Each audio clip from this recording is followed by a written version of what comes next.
it's about balance. And that's why that when you look at, when you pick all the jobs, you realize that Peter Obi, there is nobody, or you can say that can step forward out of all the, and everybody's now jumping in. We have 16 in PDP, 16 in APC. It's like, hold on. In 2019, we all agreed to field two Northwest, the two Fulani. Where were you? But now that we're saying that, let us focus this now on Southeast, then you have everybody, talking their heart in, but they are distractions. What Nigerians need to do now is to stand for morality, for justice, for fairness, and above all, for meritocracy. Because this is a guy that his record is out there. You know how Anambra is.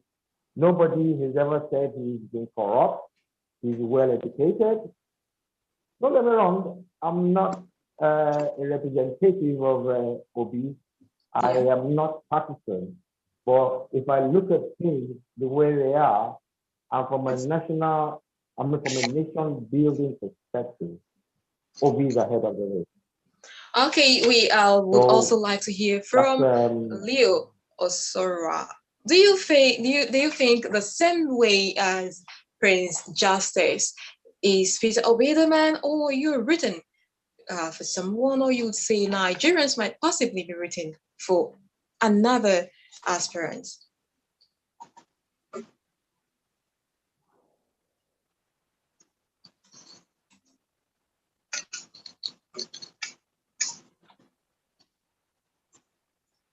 No, please go ahead. You have the floor. Okay, I'm 100% on the same justice. Firstly, I want to say that my opinion on the 2023 election is that restructuring is critical for me. I would rather have restructuring done before the election, but having said that, for the elections, and like Prince said, we looked at all the candidates, and based on justice and fair play, I believe the Southeast should have the presidency. And it's simple. If we're going to continue with things like federal character, quota system, and therefore rotational presidency, I don't see why any other zone at this point should have that presidency. At this point, we have the North having the presidency. I honestly think that the next zone that should have it should be the South. And haven't had the South having it, Southwest have had it, I don't see why it should not go to the Southeast. And when I mean Southeast, Southeast is not South-South. It should be the Southeast. And having looked at the candidates that are available from the Southeast, do we have choices really? Obi is my candidate. And the reason is obvious. He's been a governor, and while he was a governor, everybody agrees he performed excellently well. Currently, having looked at the candidates, he's the only one that seemed to address the issues, which is germane. I mean, this is not about, I want to be president. I'm going to create jobs. It tells you how I want to create jobs. It tells you how I want to have education back to the standards in which he had done it in Anambra State. It tells you how he wants to deal with security by talking about even state policing. So he speaks to the issues. And so that is very important to me. It's not just to come and campaign that you will create jobs, you will deal with insecurity, but how will you do those things? It tells you how. He goes around, he speaks to the issues. And so practically for me, I've not seen any other candidate at this point from the Southeast because I'm concentrating on the Southeast. That is where I think it should come from, and that is what I will talk about. the Southeast, and that is where. Oh, he left. I think his network did act up there. So I'll come back to you, Mr. Prince. You did mention restructuring in the course of your opinion, and I would like to ask at this point, do you think Nigerians are ready for restructuring, or all Nigerians will embrace restructuring? You see, one of the issues, because we're trying to we've been hammering on it, is that in any democracy, amending your constitution is a continuous process. But in this case, is that we have a constitution which has never passed through the people. It went from the military into the book. Now, thankfully, Afanifere and all, Hanze and other groups, they came together in the confab, without any political thing from the military or anything, they brought out a document, for the first time, people from different things, and they said, okay, this is what we want. Now, out of all of them, it's only Peter Obi who's been with us, who said yes. 3-4 years ago, we had the vice president say all of those who were going for restructuring were jobbers, were political jobbers. But you see, when you look at restructuring, first there's too much power in the center. We need to devolve. We need, I believe that every ethnicity has to have a level of self-determination over their culture and their economy. We all can't just sit down and wait for our project, and share any money. You see, if we have restructuring, I believe that our economy can multiply even, tenfold within, a few years, because you have so much resources. But you see, there's this thing that we call coloniality, which is in our thinking and in our economy. So all we are doing now is that we are supplying what our colonial masters want, which is petrol. But in every state, you have so many resources. Like in my state, we have the largest bitumen supply, but we can't touch it because the federal government. Then apart from the economy, when you now even look at our security, how can 300 million people have one police force from one center? How do you manage that kind of? I've lived in America. You have different. You have different levels. You could have the federal level, like an FBI that looks over the state, but you need a police that understands the local issues and can respond. Then you have, the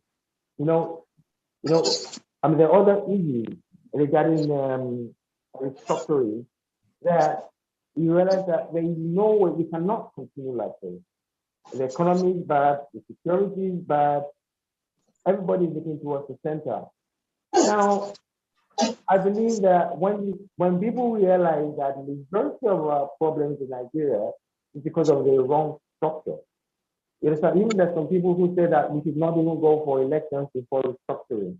But personally, after this government put restructuring on its number one,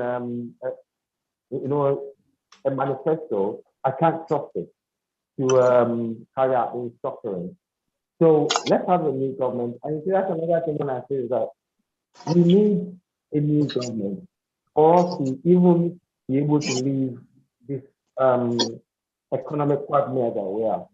You see, because this government had, made what we call, it's like a cardinal sin in the financial market, where they have taken the independence of the CBN. We've taken, our foreign investors. Now, until we can have a government and somebody, somebody like,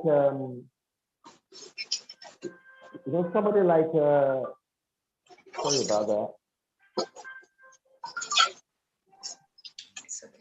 Somebody like Obi, who can understand the issues. We need somebody like that, you understand, to give the CBN its independence so we can attract investors, because the investor confidence is zero. I mean, politicians are not supposed to be controlling our monetary policy, but that is what is now happening. So there's so many things that when we look into this, I know going back to the restructuring issue, there's the issue of education. You know, I mean, we have about 600 resolutions in the confab. I'm not saying all of them are good. I'm not even saying that half of them are good. But we need somebody who's coming from an unbiased political perspective to look at what we need to do.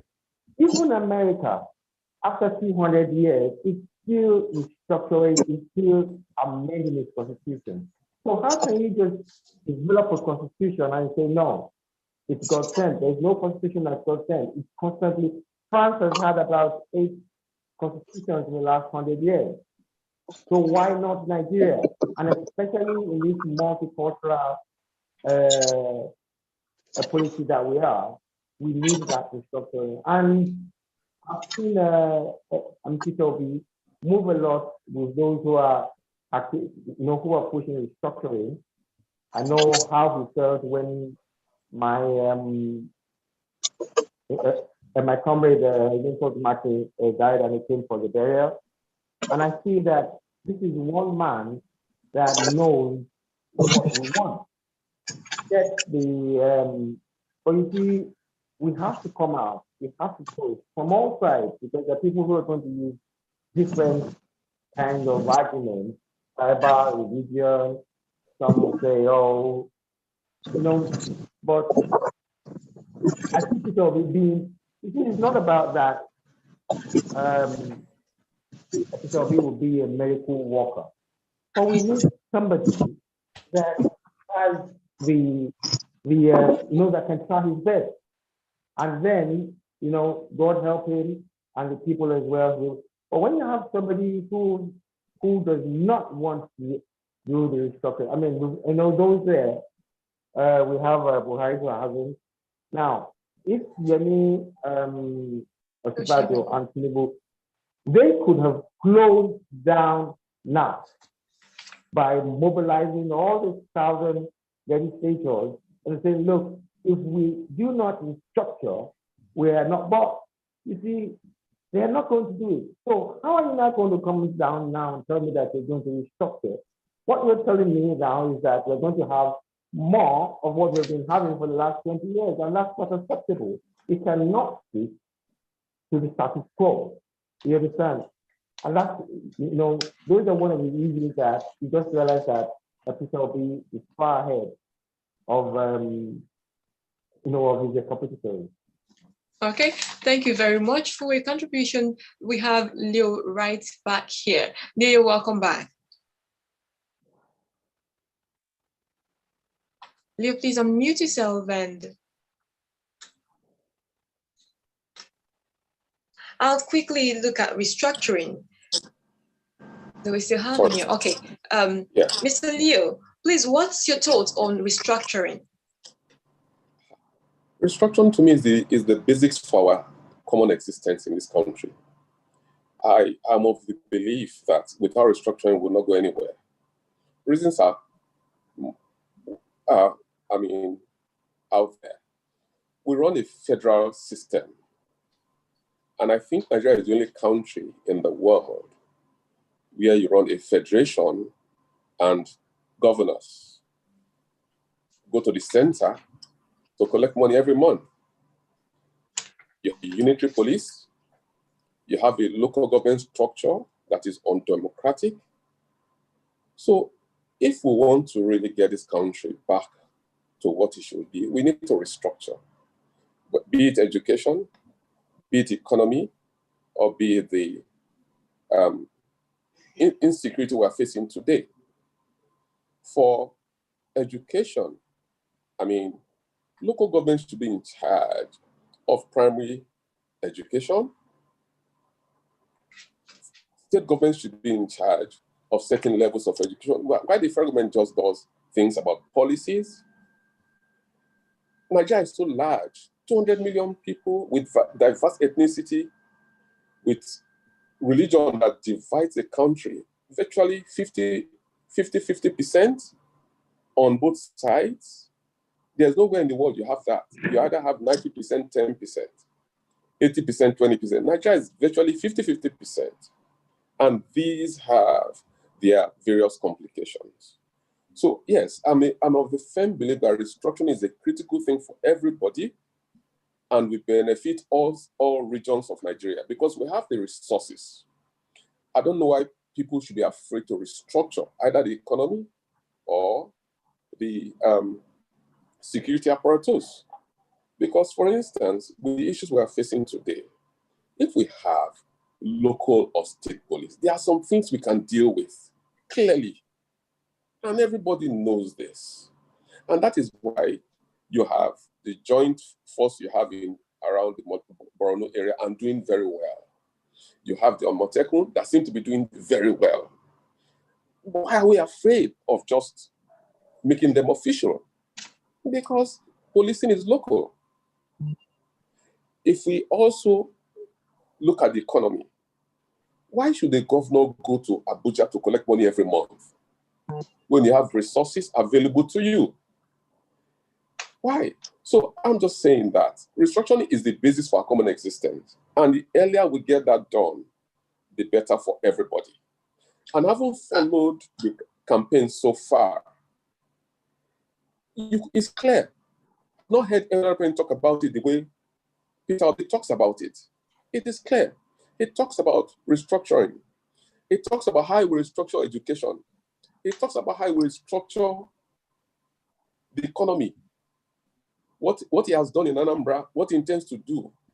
He talks about all that. So I don't see why he should not get the kind of support he should get from all sides of the country. And then another observation I have about Peter Obi is that he's also detribalized. Peter Obi seems to be a detribalized person. And those are the kind of people we need today. He is not talking about even Igbo presidency so far. As much as I believe that he should go to the South, I've not heard Peter Obi say it's fine for the Igbo presidency. He's a detribalized man. He has a temperament. Peter Obi has a temperament that we need in this country at this point. He has a temperament that we all need at this point. So yes, I'm a serious advocate of restructuring. I belong to the South group that is heavily on top of that as well. So yes, I'm an advocate of restructuring. Okay, so Nigeria is a democratic nation. And in the course of your conversation, you did mention that our local governments are not democratic, or in your words, undemocratic. Can you throw more light on that? In a federation, firstly, I'm of the firm belief that the local government should be strictly under the state governments in its management. That is not to say that the local government should not have a democracy. So yes, we know we should have two tiers of government in a federation. But local government should also be able to have their elections. In Nigeria today, we don't have local government elections, but local government nominations. You either have caretaker committees running in local governments or state governments, how will I put it, conducting elections, in quote, by also nominating the people. And therefore, the local governments are virtually non-existent in Nigeria today. They depend on the state governments. The taxes that they should collect are collected by the states. They too are struggling with Nigerian road transport workers to get resources. So yes, the local government is non-existent in Nigeria, which is also very critical to reaching the people. We have simply missed it. Why we are struggling to go back to the basics? It's me. We have simply missed it. Okay, thank you very much. And Prince Justice, are you still here with us? Please, if you're still here, there is a quick question coming to you, because in the case of your submission earlier, you did mention that Professor Yemio Shibanjo and Atiku Abubakar could restructure the system, but they will not do that. Why is that?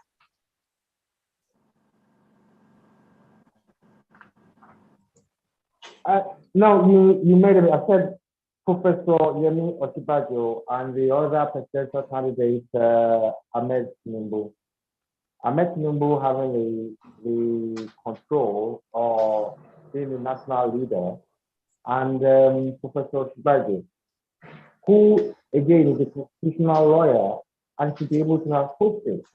But you see, let's say the truth.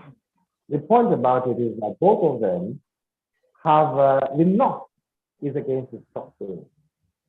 It's and also unnecessarily so. They just have this fear that they have to control. It's one of the things that I talk about civilization. You know, in Nigeria we have two civilizations. We have the indigenous civilization and we have the Asiatic civilization to the north.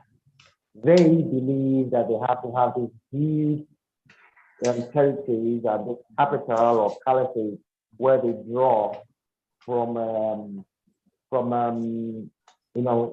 far away. But we, the indigenous Africans, we want to control our own future. Every group. And that was how our civilization was based, even before we all got lumped into Nigeria, is that we had city-states. Now, when we're talking about democracy or any system, the number one thing is justice.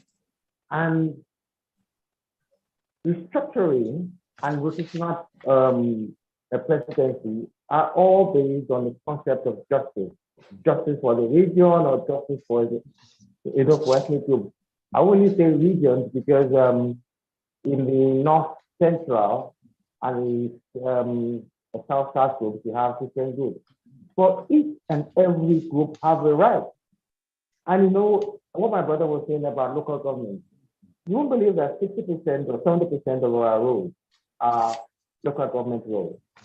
But the system we run, where the money for local government goes to states and goes, that's why 80–90% of us, the roads to our houses are not tarred. The only roads that are tarred are state roads, and each government will come in, each new government will come and he will do that same state road. Well, how many people live on state roads? Federal roads are roads between states, and state roads are roads between local governments. But roads that come to my own house. So you see, no matter the government, if you do not restructure this system, and it's a colonial system, it's a system that was developed where you have one capital, one head or cabal, in the capital, and they draw resources. Now that is not for us. Those are for the elite or pseudo elite and the masses. But for the people to actually get the benefits of democracy, you have to restructure that economy. Why the economy is about us. It's not about how many barrels of oil you can sell, and then you now call you to Abuja and say, this is your share, this is your share. No, we need to be able to make the state government and local government the organizers of labor and economic activity, where if each state government knows that it has to raise the salaries and everything for its people, they will push and create more economic activity. But as it is now, if you wait for the next payment and you go and take your share, then you now have this trickle down effect, which doesn't get to us, the people. And that's why restructuring is so important. You understand that we will not survive this country for another 4 years, I won't say, if we do not restructure. Because the economic injustice, the political injustice, the social injustice will bog us down so much. And, you know, going back to the South is easy. Power has to go to Southeast. We've had 8 years of, you know, of Southwest. We've had 6 years. Why not the Southeast? And I mean, if I were to ask you, the Southeast is actually the most Nigerian group because they're spread everywhere. So they, you know, they are scaremongers and say, oh, they will break it. Like, no, Southeast is the last group that will break Nigeria. Southeast will actually uplift Nigeria because its people is everywhere. I mean, they're everywhere.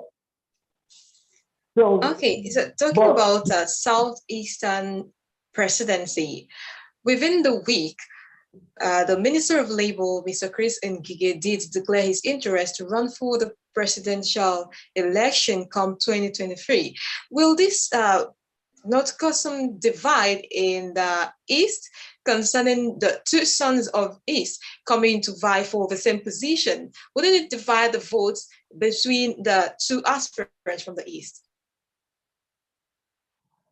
You see, like I remember, was it Professor, the new president of Oasis? He said, look, Igbos are not, they're not sheep.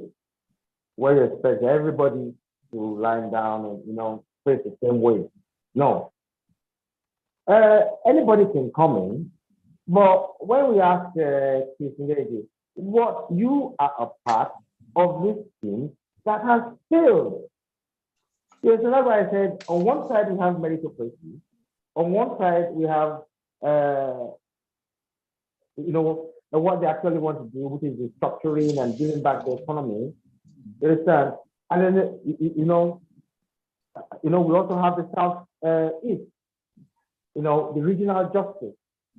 Now, yes, Chris Ngige made, you know, he might pick that he's from South East. But what about meritocracy? What has he done? His team has failed. Oshibajo, Igege, Ameki, you see, it's what somebody said. It's arrogance of failure for them to even raise their head. It's an arrogance of failure. What did Ingege do? This is a failed team. Okay, he is the Minister of Labor, if I remember very well. Now, the unemployed have increased 100% from like 10 million to about 25 million. How, under your watch, employment has skyrocketed, and you want to come out and you want to make the rest of us unemployed? After how many years? 8 years. That's a huge question there. Do you want to make all of us unemployed? Mr. Liu, are you here? Mr. Liu.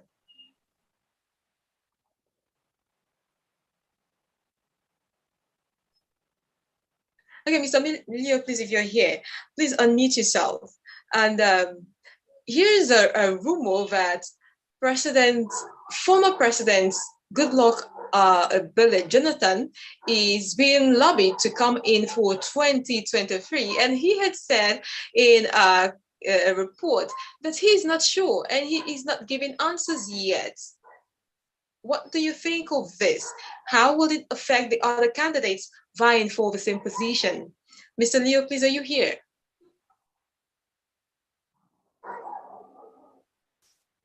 Kindly unmute yourself, please. Okay, I'm on now. Yes, you are. I'm one of those who believe that Jonathan should not and cannot come back to contest for this election. I supported him in the past. He did his best. At this point, he is not from the he's not from the Southeast. He's done 5 years of presidency. I expect him at this point to remain a statesman. I personally will not give him my one vote if he comes out. Voted for him past. There's no reason for Jonathan to come back at this point. No reason whatsoever. We have people who are ready to take on this job. Peter Obi is from the Southeast. And so Jonathan should not even think about it. I heard him talk about he's still thinking about it. I don't know for what reasons. There's no justification for him to come back for the presidency. No, none whatsoever. So I'm not in support of it at all, even though we're all from the South. Yes, I'm not in support of it. You know, the current governor of River State, that is Barrister Nyesom Wike, also is campaigning. He had gone to Ebonyi State to declare his interest for the 2023 presidential election. Will that be a strong opposition that should be considered as a threat to others in the party vying for the same position of the president? I mean, frankly, Wike is a threat because he has powers within the PDP. But my take is that I guess he did what he did because of the North saying they were going to come for the presidency or gone for the presidency. So what I think should happen is for Peter Obi and his group to find ways in reaching out to Wike. I know the claim is that they are Igbos, even though they are from the South. I think Peter Obi and his group should have a way to reach out to Wike. And I believe that Wike will see to reason because I think Wike believes that the presidency should come to the South and reason and logic should let him know that he should go to the Southeast. So I don't see, yes, Wike is a threat, no doubt. There's no doubt. The governors are threats to Peter Obi's aspirations. Any person that is not saying that, it just so there has to be a way for him to reach out to the, and I believe he's doing that. I want to believe he should be doing that. It won't be that naive to assume that we support him and then those people who will be super delegates and controlling delegates will be left to look as if they're not important. Yes, I think it's Peter Obi's job and others to see how they can assuage the feelings of people like Wike, the Delta State governor, and so on. Yes, I think Wike is a threat. Okay, talking about Wike being a threat, and should we reach for him to consider supporting Peter Obi? Recently, Peter Obi's campaign groups did reach out to Atiku to say, please step down for Peter Obi for him to become the president of Nigeria.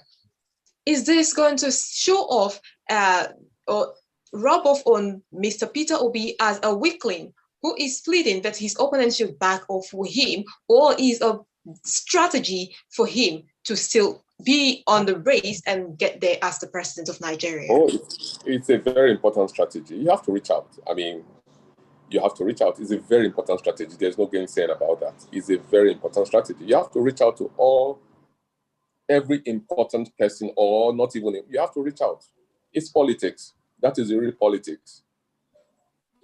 It's not a sign of being a weak person. You just be unnecessarily, no, it's important that he reaches out to Atiku.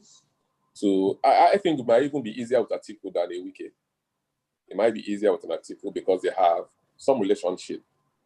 I think it'd be easier with an Atiku than, but he should try as much as to reach out to all these people. And I'm sure they will see to reason because it's just, everybody agrees he's brilliant. Everybody agrees he has a temperament. He has some level of experience running a state with the quality in which he did run that state. It's open to all that he has the temperament to be the president of Nigeria, and then the intellect, and then the simplicity. He's just a simple man. He's the kind of person that wants to lead by example, which is what we are lacking. We need people. Nigerians are good people. I'm of the firm belief that Nigerians are generally very good people. If you have a leader that will lead by example, Nigerians will simply follow. We easily follow people. We easily follow. I don't blame the people for failures of government. We are easily led. All we need is leadership. If you have the right leader, we can change in 1 year. Nigeria can change in a year. We are just yearning for the right leadership. That is what we are all asking for. Somebody who understands the problems are obvious. The problems are obvious. We know what the problems are. We know that we need education. We know that we need energy. We know that we can create energy. We can use generators to create energy. Talk less of the fact that we have gas, we have water, we have solar. We can have 20,000 megawatts, like Obi said, in a year if we want to, in 2 years if we want to. We have all the resources. All we need to do is to probably have microgrid systems. It's simple. We are not supposed to be in this position. We are not supposed to be in this position for any reasons. It just requires leadership. People are agreeing that Nigeria must change. And I see that in Peter Obi. It talks about how we use made in Nigeria. It talks about how we, you see how he manages his kitchen. What else do you need? That is not to say people make promises but I see.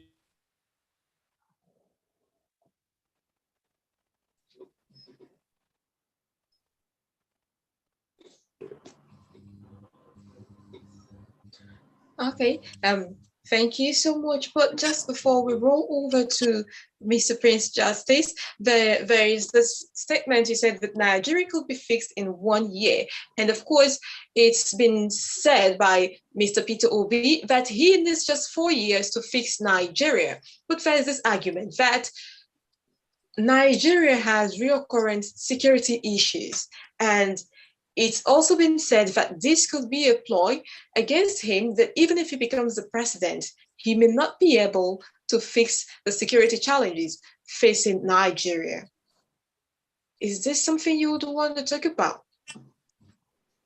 Okay, when he said 4 years, I think he was talking 4 years based on the fact that he has 4 years as his tenure.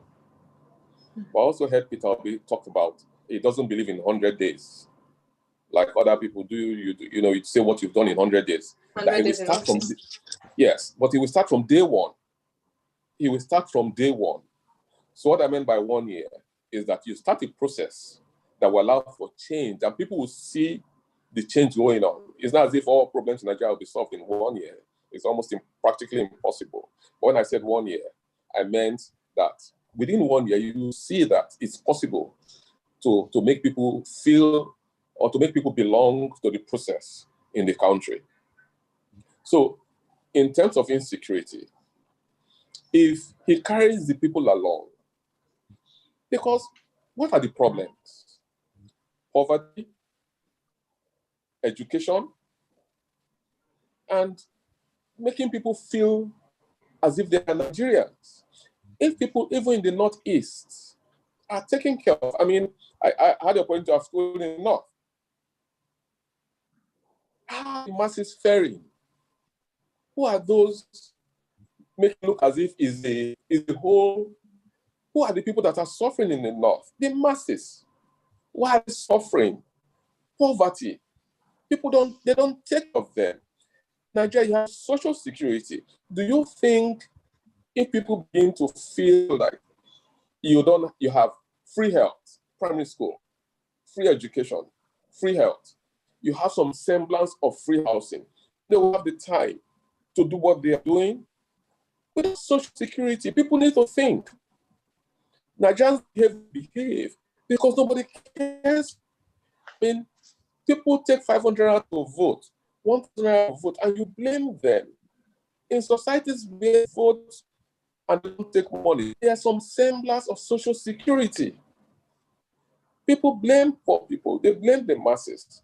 So I think if you have a leader that will lead by example, not that take all the security along with them, or they kick you off the road because they are coming. If you show some level of intelligence, will behave themselves. We can reduce insecurity by caring for the people, educating them. Those are the things. But we fall back to religion because we don't have governments. This is what we are doing. So of the simple right things. Within a year, it's possible to reduce the amount of insecurity in the country. It's quite possible. It's quite possible. Yeah. Okay. Thank you very much for your submission, Mr. Prince. Over to you. The former president, Olusegun Obasanjo, is a force to be reckoned with, and is a major stakeholder in Nigeria. And oftentimes, those who want to be presidents of Nigeria would visit. Now, do you think if anyone visits him, he would endorse, or are you looking at what are the body language that you've seen so far that former President Olusegun Obasanjo would have a candidate whom he might endorse for 2023 elections? Please, I would like to address some of the issues you asked Mr. Leo. Okay, please go ahead. Right. First of all, regards to ex-President Johnson Goodluck, I'm very disappointed. To me, he was the best president that's ruled, and I think he's done his own. I really resent him muddying up the water right now, and it's very painful. Wike too, I like Wike. If it was going to South, I would have backed Wike, but the way I see him is just been a spoiler. I don't think he can do that. Now, when we talk about General Obasanjo, yes, we know that he's like Jonathan Goodluck said, that he's the boss of all bosses. And I believe that even though he hasn't said it publicly, but I believe he's 100% behind Peter Obi. They have very similar traits. Like some people will say that they're both very tight-fisted in the Nigerian form of they're economic in their thinking. And out of all of them, I don't think if General Obasanjo bases his decision on two things: merit and nation building, he will support Peter Obi. And he owes it because he, whether you agree or not, is believed to have ended the civil war, the diaspora, and so on. I think it's high time he put all his weight behind it going to Southeast. That will draw a close to what happened. We were, people were able to say and feel how, act how they feel and make reparations, because you see that, there's some issues that you just don't get over, you understand, unless you have a compensate action. And this is one of the actions, and this is one of the things why, even before Peter Obi came up, I have been saying it in my, that the presidency has to go to Igbo. Now, I really resent, because I think one of the problems we have with South and Middle, we know we know what is right, but I just see all this. Yes, another thing is that I don't support reaching out to our people. Some people will say, yes, it's good politics, but you see, if the people of the camp reaches to Peter Obi behind doors, yes. But making it public, because some people are already saying, the instructors are saying, Igbos want to go with Atiku can buy mouth. And so you have to be careful of what image you give out to people. You understand? To me, are you telling me that each Nigerian, free of religion, free of tribes are to vote. They will vote Atiku over Peter Obi. That's not possible.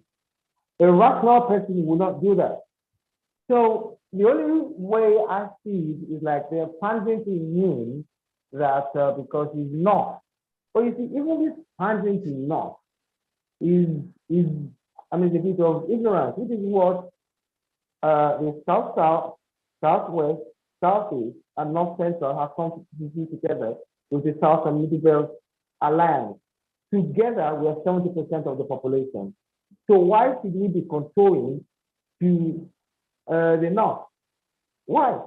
Because you see, you also have to inspire confidence in politics. And, you know, for people to believe that, oh, I don't see, I think, you know, without the South, the South and Middle Belt Alliance and Obasanjo, Atiku would not have won the PDP presidential candidate in 2019. No, they won't have. So why are we lionizing, to me, what is essentially a spent force? I see Atiku as a spent force. I'm sorry to say.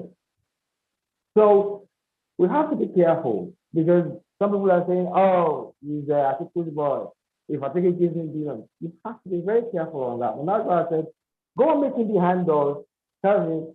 And see, many of these Atiku, Wiki and Co, I just believe they're there so they can bargain. You say, oh, you know, guys, I stepped down for you. What are you going to give me? I don't really think that many of these presidential candidates actually believe they can win. But you know, Nigeria is not only about whether you can win. It's as a business card. It's as a form of leverage. That, oh, you know what? I have 2 million supporters. I'm stepping down for you. How much are you going to give me for me? What position are you going to? So they're using it to bargain. Now, if you start reaching out to them, they're going to have to pay more. Because I don't see how, you see, people will say that the only two people who actually can present their case in Nigeria is Yemi Osinbajo and Peter Obi. But I don't even regard that because Peter Obi, Yemi Osinbajo, number one, is not the right religion, and then he cannot exempt himself from the failure of his team of 8 years. I don't want to hear that, oh, it was because of Buhari, because no, you are part of a team. You understand? So, and that's one of the things that but I'm really pained by what Goodluck is letting them do to him. He should come out straight and behind, just as we came out under, when the ex-president Yaradua, just as we came out and said categorically that give it to Jonathan. Jonathan should stand up right now and say what is right. Stop delaying. You understand? Our situation in Nigeria is past all these games. You understand? We need to face the issues of justice, regional justice, restructuring, which is also about justice, economic justice, social justice. You understand? That is what we need to put together. Than all these games, and you have 14 here and 15 here, and everybody's got a pass going into the presidential cycle. It's sickening. Thank you very much. And, thank you very much. That's I'm losing my. I hope I answered your last question. Yes, you did. You did. And for those who are just joining us, yes, you did. Okay. And for those who are just joining us, you're tuned to News.Band, and this is Lydia, and the conversation today is on 2023 presidential elections, who the cap fits. And we've got Prince Justice right here with us, and of course we've got Mr. Leo Osoa, and they've been doing justice as a conversation of today. And at this point, would allow comments from our participants. You can ask your questions. You can make your submission. What do you think? Do you feel, oh, no, this is not the right candidate? No, I'm rooting for this man. You have the floor now to raise your hand and to give your contributions. And yes, you attend to News.Band. Do not also forget that you can reach News.Band on Facebook, Instagram, and YouTube. Okay, so the floor is open for questions and contributions. Do you have any questions? Do you have any contributions that you'd like to make? Please, you have the floor. And just before we get some, okay, we have Emmanuel Chupoma. Emmanuel, please take the floor. Unmute yourself, Mr. Emmanuel.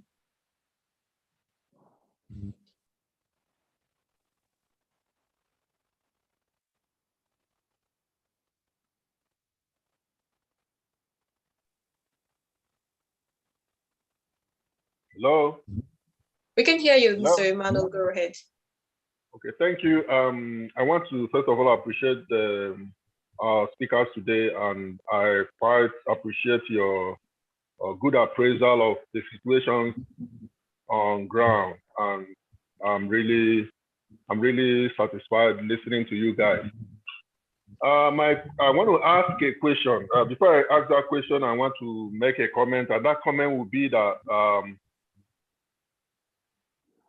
okay, let me skip the comment. Let me ask this question. We have talked about restructuring, and this is something we know that, or we expect that most Nigerians should understand how important that is to our national life. I want the speakers to, what do you think, in your opinion, is the reason why the ruling class is not buying into this?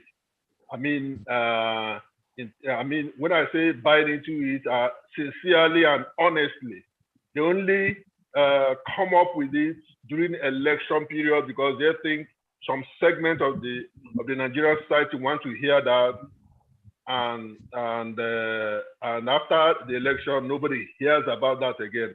And I want to really say that I don't mean somebody like Peter Obi. Peter Obi is a man I believe that is sincere, and if he says he's going to do it, I believe he will do it. But I want to know why the political class don't really respond sincerely to this issue of restructuring. Thank you. Okay, Mr. Leo, you might want to respond to that, and then after we'll get over to Mr. Prince Justice.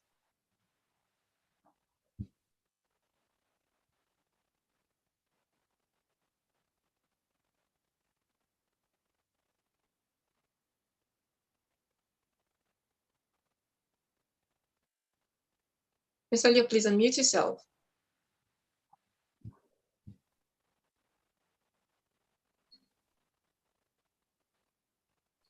Okay, thank you, Mr. Chukwuma. I think the reason for this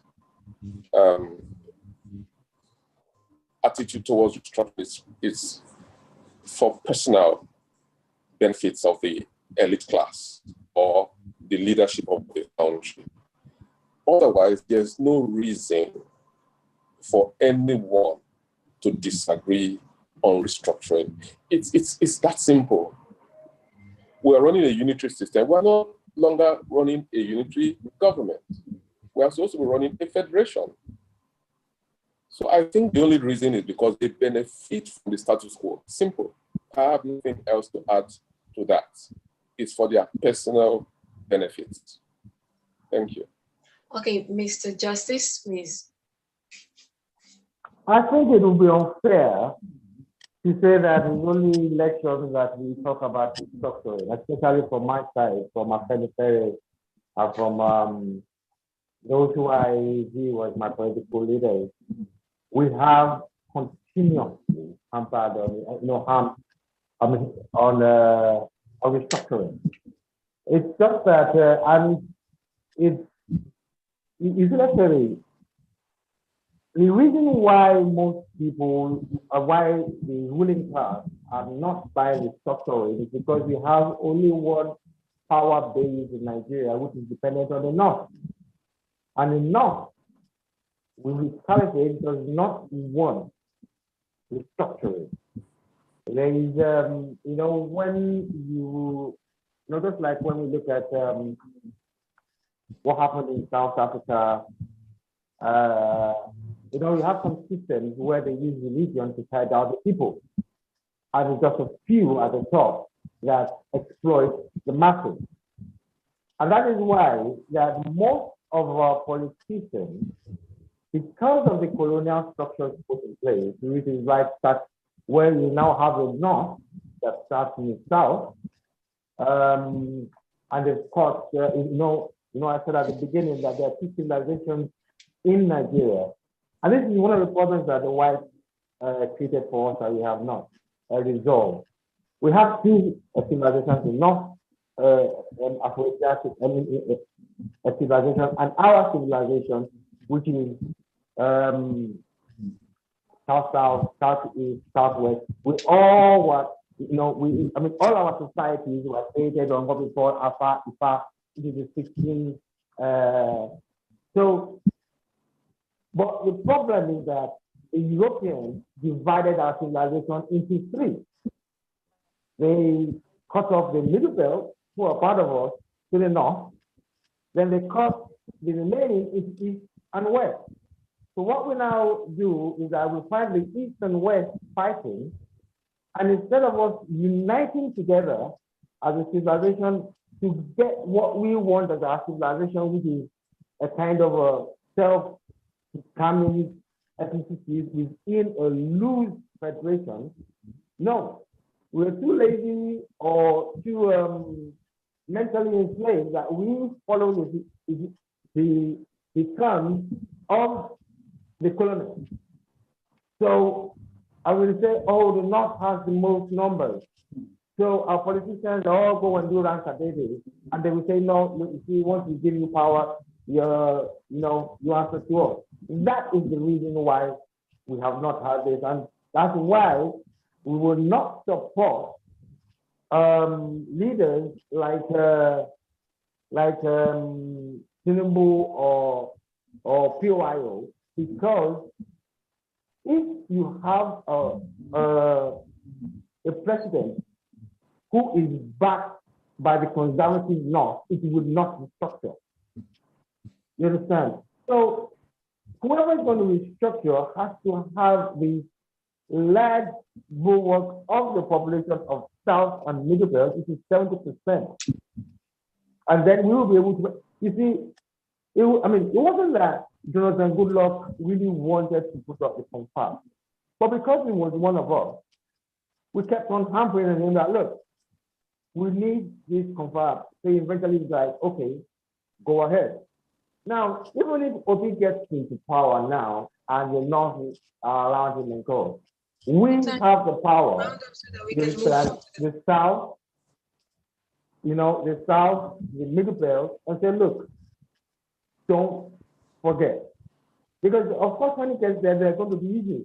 He's going to be surrounded and be pushed around and go. But if he has the mindset and as a philosopher, he will look at, look, let me do the best that I can do.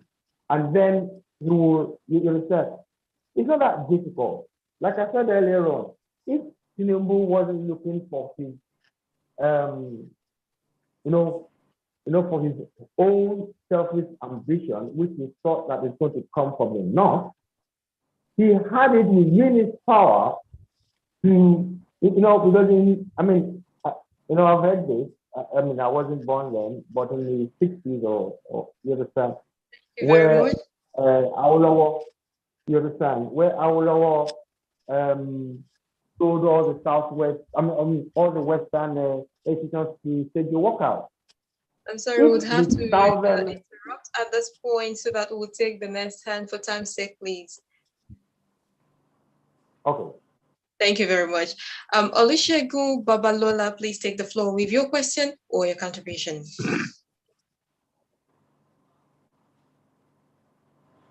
Kindly unmute yourself, please. You have the floor.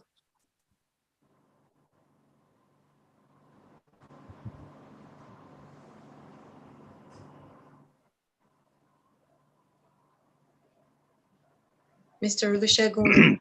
Yeah, good evening, everybody. Can you hear me? Good evening, everybody. I'm so happy to be here. Can you hear me very well? Yes, we can hear you. We're glad to have you. Can you hear me? Very clear. Okay. I'm grateful to the two speakers. I want to address the question asked. Now, why are the elites not talking about restructuring? Now, there are two issues. One is the general African issue. The second one is domestic African issues. That means you have to take each country for its own peculiar characteristics. Now, if you look across board all over Africa, you realize that the colonial structure are still there. So what you have is that the white masters left, they will replace African masters. It's like the GRA, government reserve area. The white people were there, lovely gardens, and they left the city core, the central city, they left it to the traditional rulers. So when the white people left, the Africans replaced them in the GRA. And what you now have over time, well-educated elites benefiting from what I will call over-centralization of power, which was what coloniality is all about, or colonialism is all about.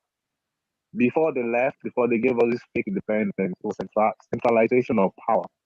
And centralization of power makes access to raw materials possible. Access to all raw materials possible. So that all we can do is produce raw materials and not finished product. Now, the beautiful thing is that Peter Obi is talking about production. He knows what he must do. Now, the wonderful thing is that at this moment in our history, it is plain to all that over-centralization power cannot continue. That power has to be delegated now to the lower bodies, secondary bodies, like the local government and states. So now the issue now is this: is how to make the elite. It's going to be difficult, really.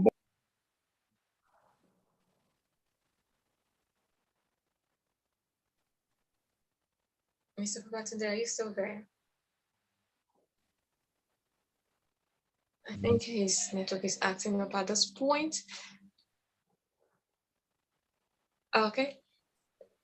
When you come back, we'll still be here and we can take your contributions, but right now we'll keep moving. Sorry about the network interruption though. So, Mr. Prince Justice. Yes, please. Okay. At this point of Nigeria, at the point where we are as a nation, do you think Nigerians are sensitized enough to take the leap of whom to support, knowing whom to support for 2023 presidential elections? You see, the way I see it is this: if you're unbiased,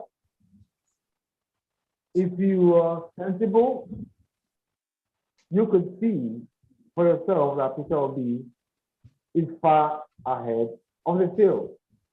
But meritocracy does not work everywhere or even anywhere really when it comes to it. So there is a lot of work to do for Peter Obi to bring down the sentiment, what I call sentiment, the religious sentiment, the fear.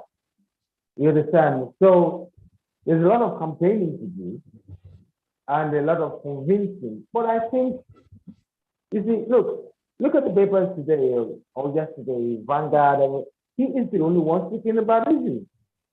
But I will not just feel that, oh, if you speak about issues, you to win. There are some of us, especially who are not Igbos, who need to have this discussion with our family, with our friends, and break those tribal or religious sentiments. And like, look, if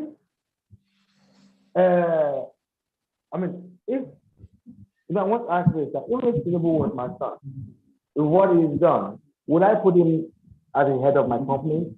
Let's put all this religion and tribe aside and see the people who are actually contesting. You have those against him cannot stand. You mentioned the lady who has had the largest increase in unemployment ever in the history of Nigeria, saying he wants to step up. You have a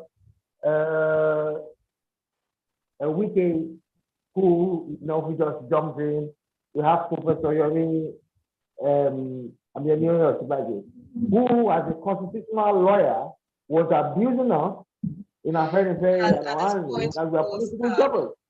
Would call it a wrap, and the take-home lesson for today is Nigerians should know that it's not enough for us to be unified using ethnicity and religion. So we should go out there and do the right thing. Come 2023, support those who will represent Nigeria, who will give Nigeria the next phase and take us further in this journey as a nation. I would leave you with all saying thank you so much to our guest, Prince Justice. Thank you so much for showing up today. We appreciate your presence.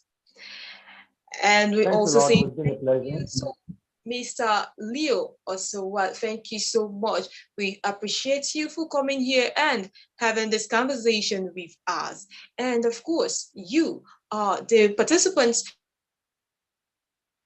type in and ask questions and make contributions. We appreciate you. We'll be coming to your screen again tomorrow, but just before then, do visit our Facebook page and also our Instagram and YouTube pages. We've got lots of information for you. From me to you, I'll say thank you very much and have yourselves a pleasant night rest. I'm Lydia Odoada.